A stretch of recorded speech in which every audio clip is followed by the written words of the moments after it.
कबीर साधना channel आप सभी का हार्दिक स्वागत करता है। आप सभी को गुरु पूर्णिमा की ढेर सारी शुभकामनाएं। एक बार की बात है, नारद जी विष्णु भगवान जी से मिलने गए। भगवान जी ने उनका खूब सम्मान किया और जब नारद जी वापस आने लगे तो विष्णु जी ने लक्ष्मी जी से कहा कि हे लक्ष्मी, जिस स्थान पर नारद जी बैठे थे उस स्थान को अच्छे से साफ कर देना, गोबर से लीप दो जिससे वह पवित्र हो जाए। जब विष्णु जी यह बात कह रहे थे तब नारद जी बाहर खड़े थे। उन्होंने यह सब बात सुन ली और वापस आ गए और भगवान विष्णु जी से पूछा कि हे भगवान, जब मैं आया था तो आपने मेरा खूब मान सम्मान किया और जब मैं जा रहा हूँ तो आपने लक्ष्मी जी से यह क्यों कहा कि जिस स्थान पर नारद बैठा था उस स्थान को गोबर से लीप दो। भगवान ने कहा, हे नारद, मैंने आपका सम्मान किया। क्यों?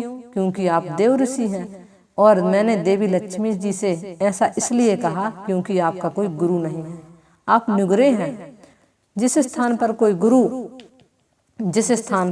कोई नुगरा बैठ जाता है वो स्थान अपवित्र हो जाता है, गंदा हो जाता है।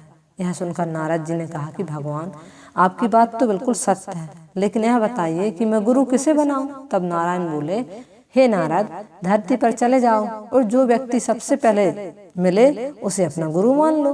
नारद जी ने प्रणाम किया और चले गए। और जब नारद जी धरती पर आए तो उन्हें सबसे पहले क्या, एक मछली मिली। उन्होंने मछली को पकड़ने वाला एक मछुआरा मिला। नारद जी ने वापस नारायण के पास चले गए और कहा, महाराज, वो मछुआरा तो कुछ भी नहीं जानता, मैं उसे गुरु कैसे बना लूं। यह सुनकर भगवान ने नारद जी से कहा, आप अपना प्रण पूरा करो। नारद जी वापस आए और उस मछुआरे से कहा, मैं आपको गुरु बनाऊंगा। मछुआरा तो पहले मना किया, बाद में बहुत ज्यादा मनाने पर उसने हाँ कह दी, बोला ठीक है। मछुआरे को राजी करने के बाद नारद जी लौटकर भगवान के पास आए और कहा, हे भगवान, मेरे गुरुजी को तो कुछ भी नहीं आता, वे मुझे क्या सिखाएंगे। अब यह सुनकर नारद जी को बड़ा गुस्सा आया। उन्होंने कहा कि हे नारद, निंदा करते हो अपने गुरु की, मैं तुमको श्राप देता हूँ कि तुमको 84 लाख योनियों में भटकना पड़ेगा। यह सुनकर नारद जी ने दोनों हाथ जोड़कर भगवान से क्षमा याचना की और श्राप से बचने का उपाय पूछा। तो भगवान नारायण ने कहा, इसका उपाय जाकर अपने गुरु जी से पूछो।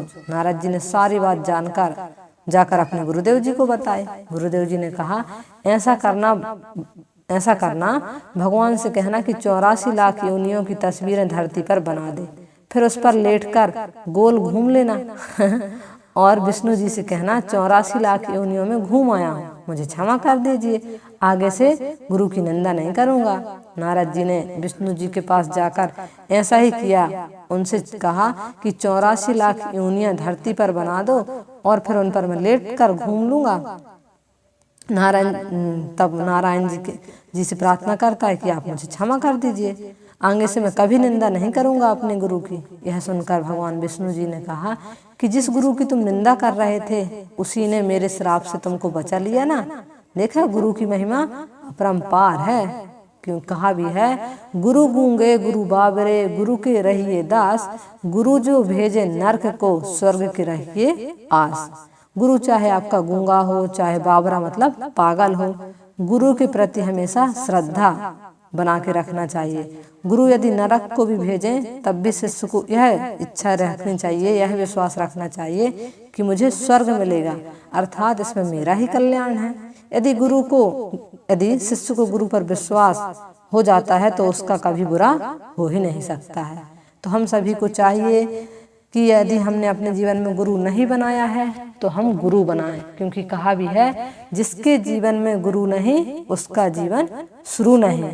इस संसार सागर से हमें यदि निकलना है तो कौन निकालेंगे, सिर्फ गुरु ही निकालेंगे। क्योंकि कहा भी है, गुरु मिला तो सब मिला, नहीं तो मिला न कोई, मात पिता सुत बांधवा, ये तो घर घर हो।